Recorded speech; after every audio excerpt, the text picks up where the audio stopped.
Good morning दोस्तों, कैसे हैं आप लोग। आशा है आप लोग अच्छे से होंगे। आइए हम आपका चंद्रा इंस्टीट्यूट के इस प्लेटफॉर्म पर आपका स्वागत करते हैं। लेकिन बेटा केवल आने से नहीं होगा, देखने से नहीं होगा, हमको क्या करना है, मेहनत करनी है। एक सीट के लिए बहुत स्ट्रगल है, एक एक शब्द को याद करना है, पढ़ना है। बहुत लोग इंतजार क्या कर रहे हैं, आपके फेल होने का कर रहे हुए। अगर आपने किसी को बता दिया है कि इस बार एलटी का हम फॉर्म भर रहे हैं और मेहनत करेंगे, कोचिंग करेंगे, तो वो क्या करेगा, आपके सामने तो कहेगा हाँ हाँ अच्छी बात है हो जाए, लेकिन वो आपके फेल होने का इंतजार कर रहा है। लेकिन आपको क्या करना है, पास होके दिखाना है। पास होके नहीं दिखाना है, पड़ोसी के दरवाजे पर क्या करना है, ढोल बजवाना है। ठीक है ना। तो चलिए आज हम लोग 2018 के कुछ क्वेश्चन देख लेते हैं कि कितना डीप पूछा था, कैसा बेस बनाया था। उसको आधार लेकर हम अपनी अगली जंग के लिए तैयार होंगे। तो चलिए आज हम 2018 के क्वेश्चन देख लेते हैं और इससे समझ लीजिए इन्हीं शब्दों से लेकर के जो शब्द इसमें प्रयोग किए गए हैं, जो क्वेश्चन प्रयोग किए गए हैं, कम से कम आपके 5 से 7% क्वेश्चन बनेंगे। ठीक है ना। चलिए आज हम लोग 2018 एलटी के पेपर को हम लोग देख लेते हैं। ठीक है, चलिए आगे देखिए। पहला क्वेश्चन आ गया, सूची 1 को सूची सेकेंड के साथ सम्मिलित कीजिए तथा नीचे दिए गए कूट का प्रयोग कर सही उत्तर को चुनिए। ठीक है ना। पहला है ल्यूकोसिन, मायो एल्ब्यूमिन, लैक्टो एल्ब्यूमिन और सीरम एल्ब्यूमिन। दूसरा तरफ सूची दिया गया है मांसपेशी, दूध, लिम्फ और गेहूं। ठीक है ना। तो हम आगे देखते हैं, जानते हैं दूध की शर्करा को क्या कहते हैं। आप बैठे हैं वही बोलिए, दूध की शर्करा को क्या कहते हैं, लैक्टोज कहते हैं। दूध की शर्करा को क्या कहते हैं, लैक्टोज कहते हैं। और दूध में जो बैक्टीरिया होती है उसको क्या कहते हैं, लैक्टोबैसिलस कहते हैं।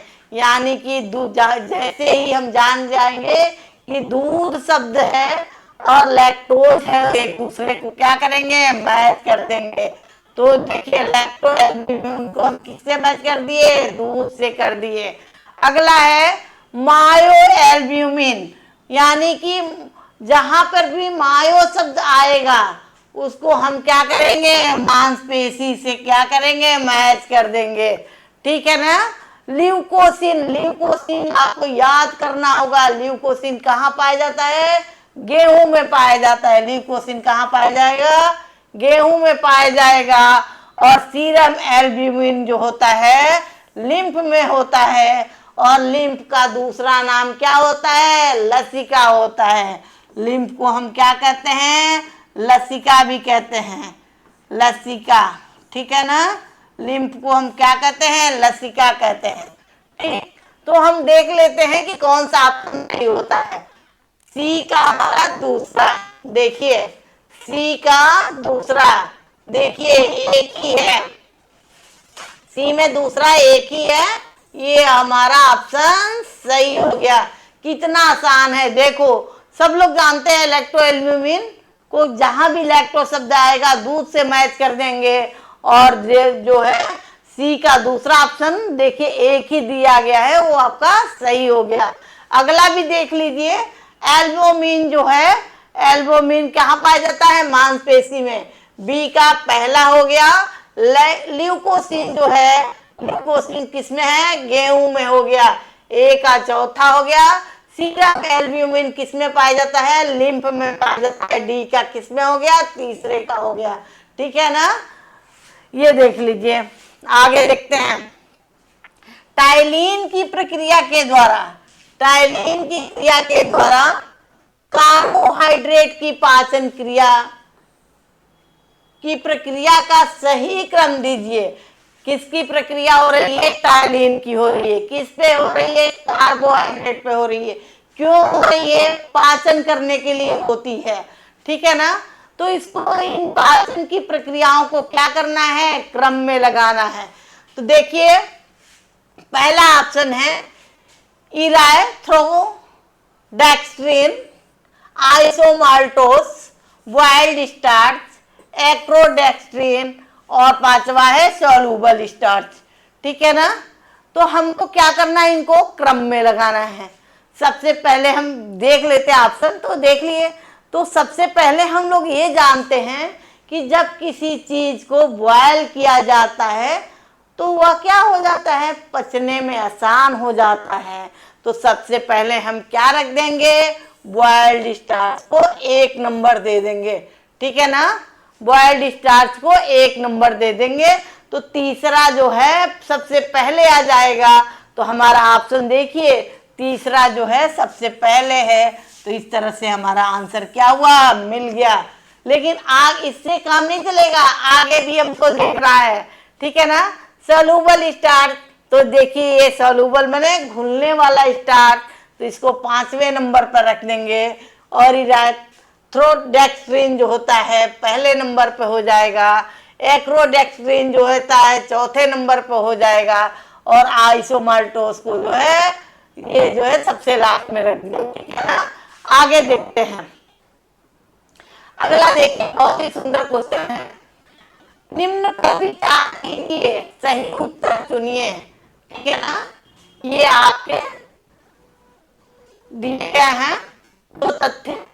प्रसव के पश्चात प्रथम 3 दिन तक स्रावित होने वाला तरल कोलेस्ट्रम कहलाता है। जब कोई प्रसूति होती है तो उसमें पहले 3 दिन तक गाढ़ा पीले रंग का दूध निकलता है, उसी को हम क्या कहते हैं, कोलेस्ट्रम कहते हैं। उसको क्या कहते हैं, कोलेस्ट्रम कहते हैं। तो ये क्वेश्चन ही हमारा कह रहा है कि प्रसव के पश्चात 3 दिन तक स्रावित होने वाला तरल कोलेस्ट्रम कहलाता है। अभी हमने बताया आपको ना कि प्रसूति को 3 दिन तक, माँ को, कोई भी माँ होती है, 3 दिन तक गाढ़ा पीला द्रव दूध निकलता है, उसको क्या कहते हैं, कोलेस्ट्रम कहते हैं। वह क्या होता है, रोग प्रतिरोधक भी होता है। ठीक है ना। तो ये स्टेटमेंट हमारा क्या हो गया, बिल्कुल सही हो गया। अगला स्टेटमेंट है, इसमें प्रोटीन की उच्च मात्रा होने के कारण ग्लोबिन की उपस्थिति है। ठीक है ना। कह रहा है कि इसमें प्रोटीन की मात्रा ज्यादा होती है, उच्च होती है, और इसमें ग्लोबिन भी होता है। तो बिल्कुल यह दोनों कथन क्या है, सत्य हैं। और इसमें हम बता दें कि जो है प्रोटीन कितने % पाया जाता है, 14%। कितने % पाया जाता है, 14% पाया जाता है। 1 मिनट, कितने % पाया जाता है, 14% प्रोटीन पाया जाता है।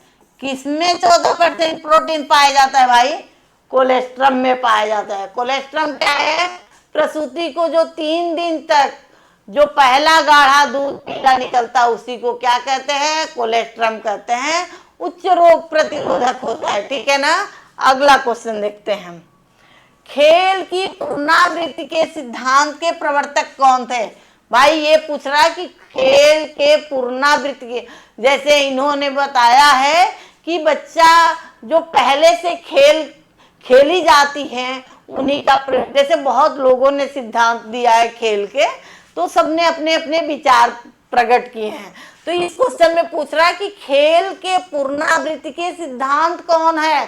तो हम तुरंत बता देंगे, आपको याद करने वाली ये चीज है कि स्टैनले हॉल ने क्या बताया है, खेल के पुनरावृत्ति का सिद्धांत बताया है।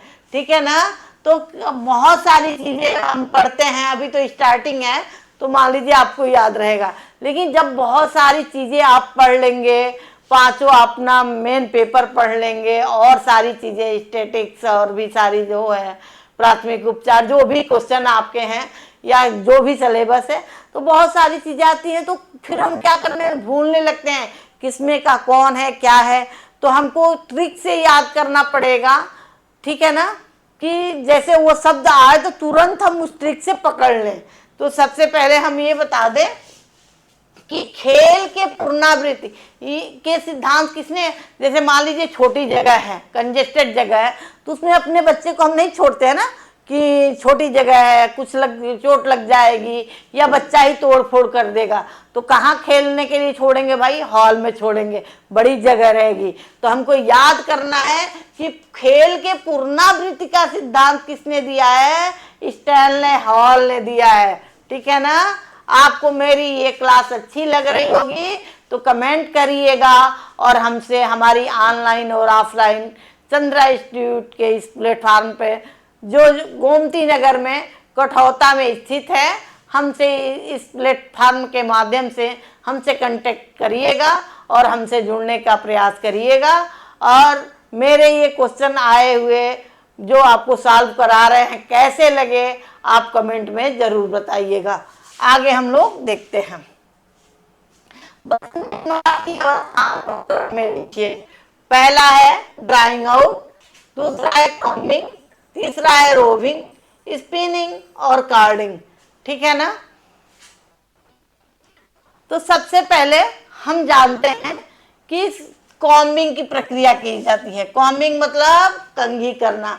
और आप ये बता दें कि जब वस्त्र विज्ञान की सबसे छोटी इकाई क्या होती है? तंतु होती है। क्या होती है? तंतु होती है। वस्त्र विज्ञान की सबसे छोटी इकाई तंतु होती है। जैसे मानव शरीर की सबसे छोटी इकाई क्या होती है? कोशिका होती है। मानव शरीर की सबसे छोटी इकाई क्या होती है? कोशिका होती है। तो तंतु से सीधे कपड़े नहीं बनाए जाते हैं, उनसे रेशा बनाया जाता है। और रेशा नहीं, धागा। ठीक है ना? तंतु को ही रेशा कहते हैं और इंग्लिश में उसको फाइबर कहते हैं। तो धागे जब तंतु से हम धागा बनाए और धागे से मेरे कपड़े बनते हैं और कपड़ों से फिर पहनने योग्य वस्त्र बनते हैं। वस्त्र और कपड़े में फर्क है। वस्त्र और कपड़े में फर्क है। ठीक है? वस्त्र क्या हो गया और कपड़े क्या हो गए? पहनने योग्य कपड़े को वस्त्र कहेंगे, और कपड़ा जो हमारा जैसे तंतु से जो तैयार हुआ, जिसके सिलने के बाद वस्त्र बनता है। ठीक है ना? पहले तंतु हुआ, उसके बाद धागे बने, धागे से कपड़ा बना और कपड़े से वस्त्र पहनने योग्य कपड़ा बना। ठीक है ना? वस्त्र बने। ठीक, तो प्रक्रियाएं होती हैं और हम आप नहीं बनाते हैं, ये क्रम पहले से बने हुए हैं। आपको क्या करना है? याद करना है। तो जब तंतु होते हैं, तंतु को इकट्ठा कर लेते हैं, तो उसमें क्या सबसे पहली प्रक्रिया कॉम्बिंग की जाती है। ठीक है ना? कॉम्बिंग माने कंघी करना। तो जैसे हम अपने बालों को कंघी उलझ जाते हैं, अंतर हो जाते हैं। तो इसमें जो भी क्रम दिए गए हैं उसमें सबसे पहले क्या हो जाएगा? कॉम्बिंग की प्रक्रिया है। और आपको याद करने का हम ये ट्रिक बता दें कि जैसे ही क्रम पूछेगा और कॉम्बिंग आ जाएगा तो आप क्या कर देंगे? तुरंत ढूंढेंगे कि इधर कार्डिंग है। कॉम्बिंग के बाद कार्डिंग की प्रक्रिया होती है। उसके बाद ड्राइंग आउट होती है, रोविंग होती है और स्पिनिंग होती है। ठीक है ना? तो दूसरा देखिए, दूसरा, उसके बाद पांचवा, दूसरा पांचवा, सबसे लास्ट में स्पिनिंग की होती है। और बी वाला ऑप्शन हमारा बिल्कुल सही हो गया। तो यहाँ आप देखिए, आपको याद कर लेना है। कैसे याद करना है? कि जैसे बहुत सारे जितने भी हम कपास पढ़ेंगे, जूट पढ़ेंगे, लीलन पढ़ेंगे, सारे का जो है उसको बनाने की प्रक्रिया है। और इसमें से आगे एक क्वेश्चन बनेंगे, आप देख लीजिएगा, तो उनको क्रम में लगाने का आता है। अभी इसमें भी आया है, आगे हम देखेंगे। तो क्रम में लगाने का आता है। तो जैसे ही कार्डिंग शब्द आ जाएगा तो आप तुरंत क्या करेंगे? कॉम्बिंग ढूंढ लेंगे। ठीक है ना?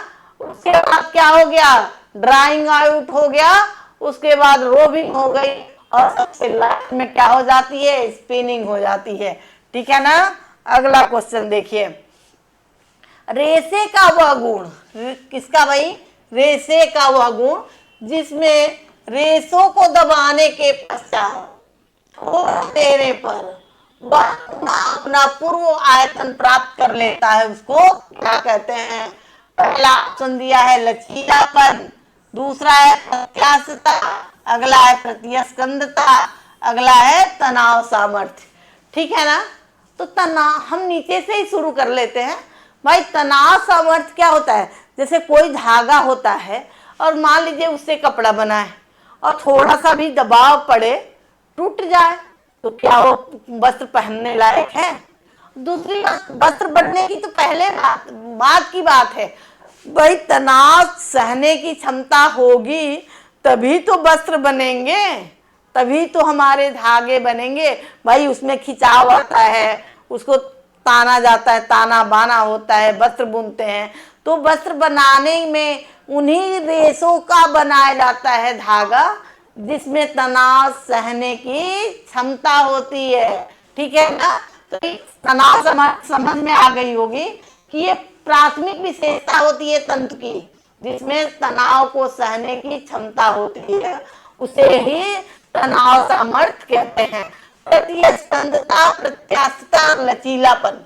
देखिए लचीलापन क्या है? जैसे किसी राशि को हम खींचते हैं और छोड़ देते हैं, वो अपने जगह पे आ जाता है, उसी को क्या कहते हैं?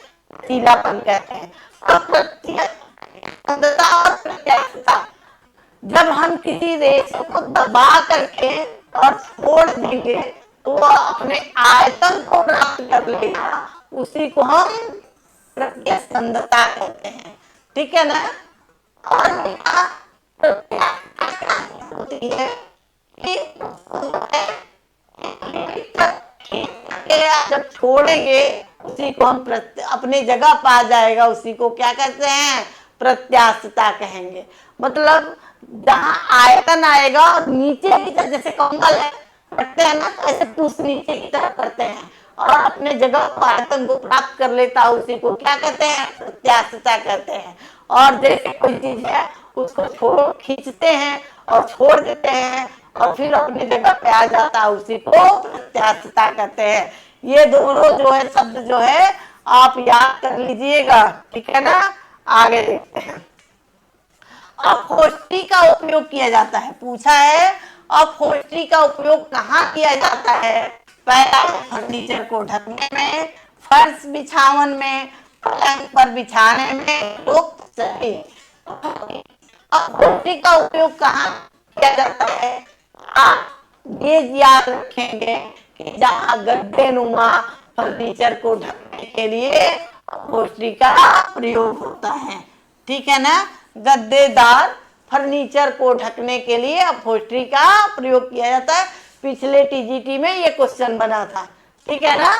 आगे देख लीजिए बेटा, हम आपसे ये रिक्वेस्ट करेंगे, अगर आप मेरी बताई हुई बातें आपको समझ में आती हैं और आपको LT grade, TGTP, TGT, PGT, GIC, NET की अगर आपको तैयारी करनी है तो हमारे Chandra institute, Chandra IAS coaching जो गोमती नगर में कठौता में स्थित है, आप हमको संस्था के माध्यम से हमसे संपर्क कर सकते हैं, हमसे जुड़ सकते हैं और अपनी एक सीट को क्या कर सकते हैं? निश्चित कर सकते हैं। ठीक है ना? आगे देखते हैं। विरंजक जो जैवेल वाटर भी कहलाता है, जावेल नहीं होता है, जैवेल होता है, जैवेल। ठीक है ना? जैवेल वाटर भी कहलाता है। तो कौन से विरंजक को जैवेल वाटर कहते हैं? हाइड्रोजन परऑक्साइड को, बी है सोडियम परबोरेट को, सी है पोटेशियम परमैंगनेट को, डी है सोडियम हाइपोक्लोराइड को। ठीक है ना? तो हम ये बता दें कि जैवेल वाटर जो होता है सोडियम हाइपोक्लोराइड को कहते हैं। जैवेल वाटर किसको कहते हैं? सोडियम हाइपोक्लोराइड को कहते हैं। ठीक है ना? ये हम लोग जो पढ़ रहे हैं 2018 में एलटी में आए हुए क्वेश्चन हैं। ठीक है ना? आगे देखते हैं। अधिक ऐठन युक्त धागों में ऐठन की संख्या कितनी होती है? जब हम तंतु होता है, क्या भी पता है? वस्त्र विज्ञान की सबसे छोटी इकाई को तंतु कहते हैं, और तंतु से क्या करते हैं, धागा बनाते हैं। जब आप धागा बनाते हैं तो देखते हैं उसमें जब धागे देखिएगा, लेकर ध्यान आपने नहीं दिया होगा, तो उसमें ऐठन होती है, और वो ऐठन क्यों दी जाती है, उससे मजबूत क्या जाती है, तनाव को सहने की क्षमता क्या हो जाती है, बढ़ जाती है। किससे बढ़ जाती है, वो ऐठन देने से बढ़ जाती है। तो ऐठन भी कई तरह के होते हैं, संख्या के आधार पर भी होते हैं और आकार के आधार पर एस और जेड प्रकार के भी होते हैं ऐठन, ठीक है ना। तो इसमें पूछ रहा है कि अधिक ऐठन युक्त धागों में, अधिक ऐठन युक्त धागे में ऐठन की संख्या कितनी होती है, तो हम बता दें 0 से 3 होती है, सबसे कम होती है। कम वाले में कितनी संख्या होती है, 0 से 3 होती है। 3 से 7 जो होता है मध्यम वाले में होता है, ठीक है ना।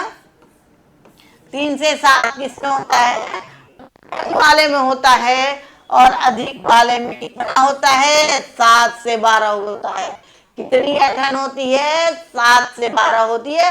ऐठन के आधार पे हमारे ये 3 प्रकार होते हैं। ये वाला ऑप्शन जो ऐसे ही लिख दिया है, ये प्रकार नहीं होता है। तो सबसे पहले देखिए 3 क्वेश्चन आपके, मान लीजिए अगली पेपर में आपसे पूछ दे कि सबसे कम ऐठन की संख्या कितनी होती है, तो आप तुरंत आप बताएंगे कि 0 से 3 होती है, ठीक है ना। अगला 3 से 7 प्रति इंच, माने 1 इंच में 3 से 7 उसमें ऐठन होती है। और अगला है 7 से 12 प्रति इंच, माने 1 इंच में 7 से 12 उसमें क्या होती है, ऐठन होती है, ठीक है ना। तो सबसे अधिक वाली संख्या आपसे पूछा है, और हमारा आंसर जो है 712, हमको याद है कि कितनी होती है, 7 से 12 होती है। तो तुरंत हम देखेंगे ऑप्शन सी जो है दिया है 7 से 12 प्रति इंच ऐठन, ठीक है ना। अगला क्वेश्चन देखते हैं। आपको मेरी बातें समझ में आ रही होंगी, और आपको एक एक चीज पढ़ाया जाएगा।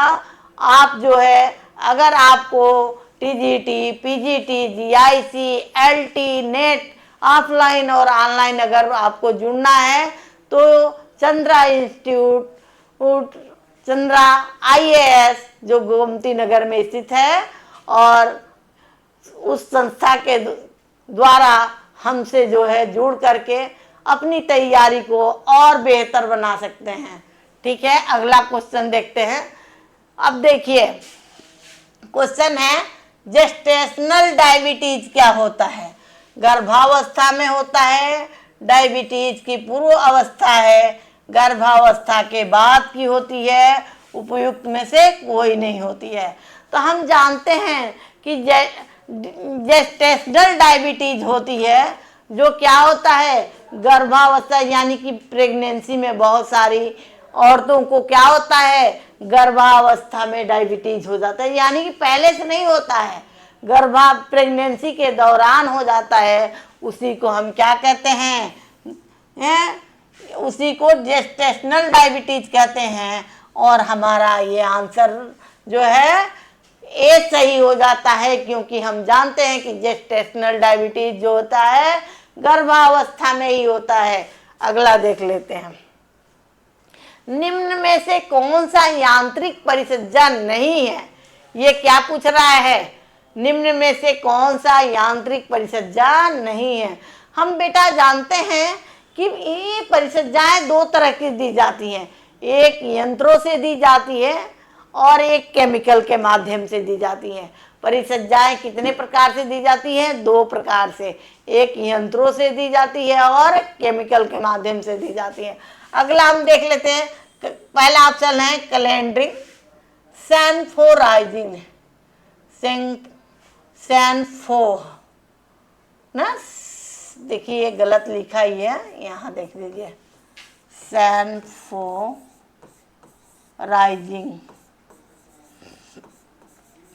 अगला है सैनफोराइजिंग, अगला है मोयरिंग और सिलवट रोधी परिसज्जा, ठीक है ना।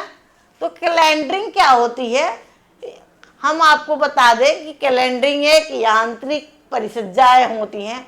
जब बेटा वस्त्र बनते हैं, और जैसे मान लीजिए आप घर पे सीती हैं, चाहे फैक्ट्री में, जहां भी बना, तो वस्त्र बनने के पश्चात उस पर अगर परिसज्जाएं नहीं की जाती हैं तो देखने में वह आकर्षक नहीं होता है। अब देखिए, हम लोग मार्केट में जब जाते हैं तो कपड़ा चाहे कैसा भी हो, चिकना दिखता है, सुंदर दिखता है, चमकदार दिखता है, और वह लोगों को आकर्षित करता है, जिससे लोग खरीदते हैं ना।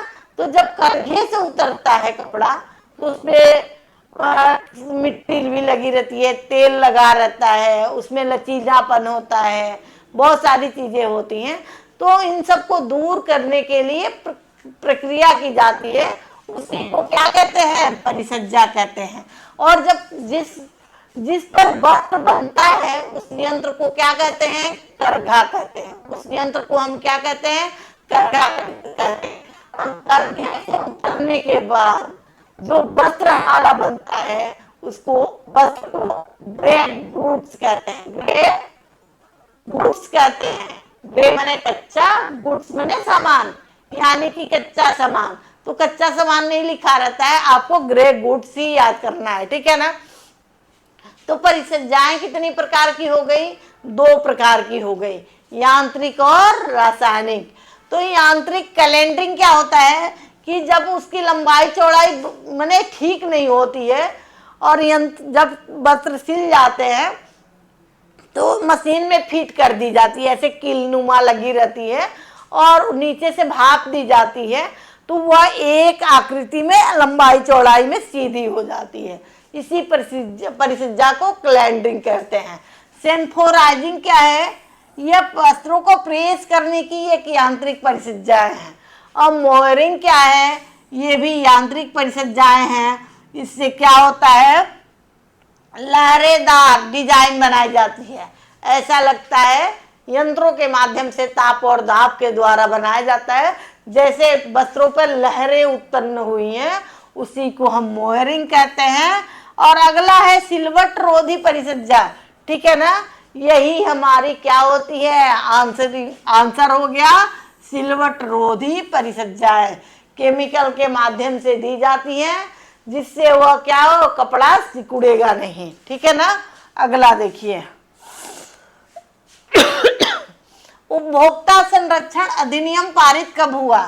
आपसे पूछ रहा है कि उपभोक्ता संरक्षण अधिनियम कब पारित हुआ, तो हमको याद है कि तुरंत आप बता देंगे 24 दिसंबर 1986 को। लेकिन ऑप्शन सारे देख लेते हैं, 24 दिसंबर 1980 को, 24 दिसंबर 1982 को, 24 दिसंबर 1986 को, 24 दिसंबर 2000 को। तो हमारा आंसर कौन सा सही हो गया, 24 दिसंबर 1986 को। ये आपको याद करना पड़ेगा, ठीक है ना। अगला क्वेश्चन देख लेते हैं। सिलाई के धागे का गुण होना चाहिए। जैसे हम कपड़ा सिल रहे हैं या सिलवा रहे हैं, तो उसमें कैसे कौन सा धागों में गुण होना चाहिए, इलास्टिक रिकवरी का, हाई फ्रिक्शन रेजिस्टेंस का, एक्सटेंसिबिलिटी का, गुड अपीयरेंस का। तो हम ये जानते हैं कि हाई फ्रिक्शन रेजिस्टेंस जो होता है, यानी कि उच्च तनाव सहने की क्षमता, इसी को हाई फ्रिक्शन रेजिस्टेंस कहते हैं। यानी कि हमारा ऑप्शन नंबर बी सही हो गया। अगला क्वेश्चन देख लेते हैं। शरीर का नाप लेकर विकसित किया गया पैटर्न कौन सा है, ड्राफ्टिंग, क्लोथिंग कंस्ट्रक्शन, उपरोक्त सभी। तो शरीर का नाप लेकर विकसित किए गए पैटर्न को क्या कहते हैं, ड्राफ्टिंग कहते हैं। और हमें प्रैक्टिस सेट नंबर 1 में हमने बताया था कि ड्रेपिंग क्या होती है। जैसे आप देखे होंगे कि दुकानों के बाहर स्टैचू लगे रहते हैं, तो जो बिना कपड़े सिले हुए होते हैं उनको क्या किया जाता है, पिन के माध्यम से उसको पहनाया जाता है। कि ये वस्त्र बनने के बाद कैसे क्यों लगाया जाता है, कि यह दिखे कि वह उस वस्त्र से कैसा बनने के बाद दिखेगा, उसी को हम ड्रेपरिंग कहते हैं, ड्रेपरिंग शब्द। लेकिन यह पूछा गया कि शरीर का नाप लेकर विकसित किया गया पैटर्न को क्या कहते हैं? ये व्यक्तिगत होता है, इसको हम क्या कहते हैं? ड्राफ्टिंग कहते हैं। ठीक है ना? चलिए, अगर मेरे क्वेश्चन आपको बताए हुए समझ में आ रहे हैं और आपको एक सीट अपने लिए रिजर्व करना है और पड़ोसी के दरवाजे पर ढोल बजवाना है, तो आप जो है हमसे जुड़ सकते हैं। कैसे जुड़ेंगे? हमसे जुड़ने का माध्यम क्या है? चंद्रा IAS इंस्टीट्यूट, जो कहाँ स्थित है? गोमती नगर में है। और उस संस्था के माध्यम से हमसे जुड़ करके आप अपनी एक सीट ले सकते हैं। चलिए बेटा, खुश रहिए, खूब अच्छे से पढ़ते रहिए, मेहनत करते रहिए और हम आगे जो है कल के क्लास में मिलेंगे। ठीक है? जय हिंद, जय भारत।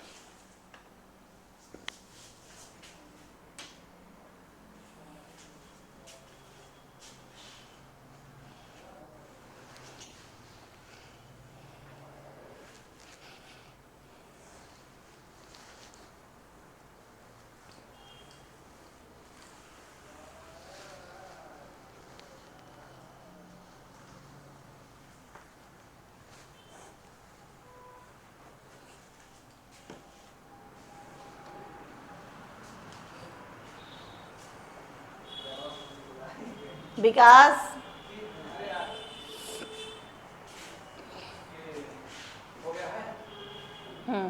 बंद करिए, बंद।